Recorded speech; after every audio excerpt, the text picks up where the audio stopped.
Matter is made of atoms. This was a speculation, as we've heard, by Democritus 2,500 years ago. But he didn't have any data or observation or experiment to support the hypothesis. In the early 20th century, elegant experiments by Rutherford and others showed that there were tiny indivisible particles that we call atoms. The structure of atoms was only unveiled by high-energy physics experiments through the middle part of the 20th century. And in fact, if you ask the question, when was the first individual atom imaged, that only happened within the last 20 years. But the evidence for atoms is compelling.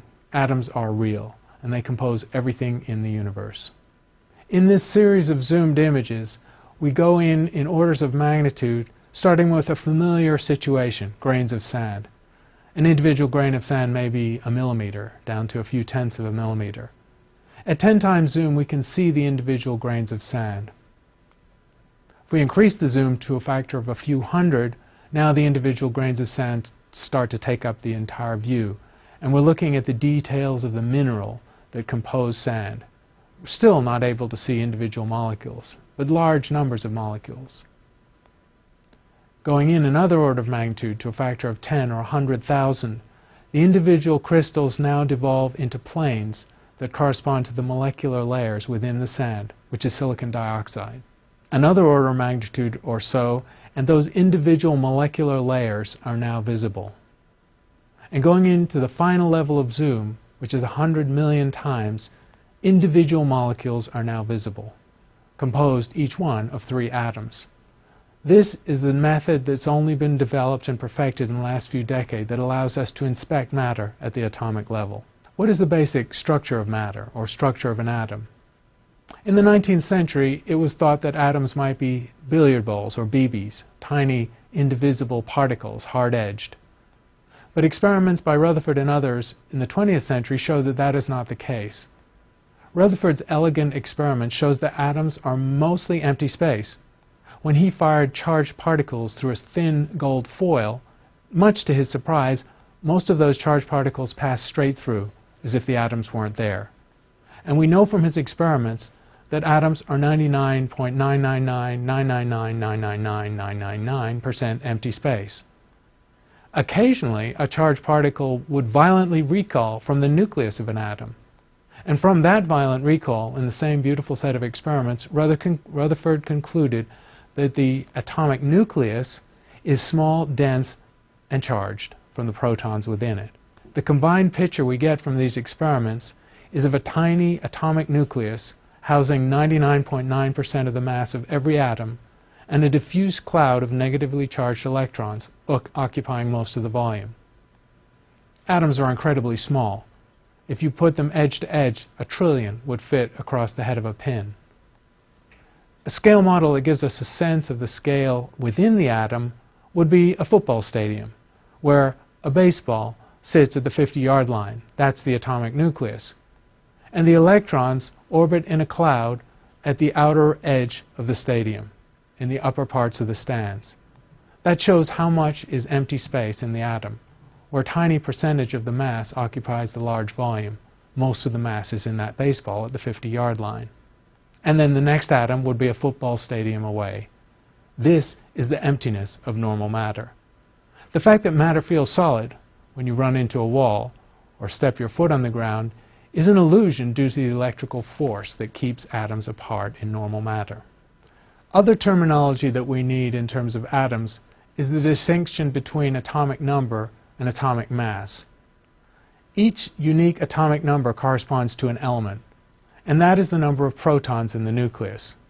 1 for hydrogen, 2 for helium, 6 for carbon, and so on. Atomic mass, however, involves the entire mass of the nucleus, which is a combination of neutrons and protons.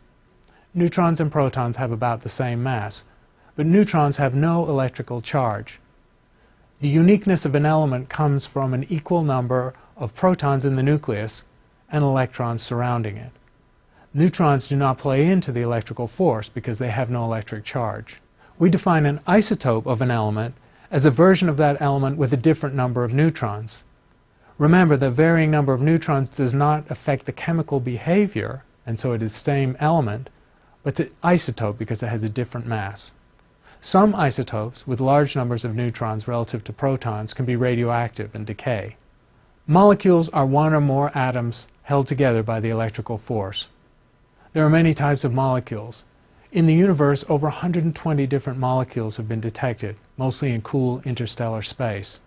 On Earth, because of our technology, tens of thousands, perhaps millions of different molecules have been created in the lab. A compound is a mixture of molecules not naturally forming, basically a mixture where they are not held together by their electrical forces.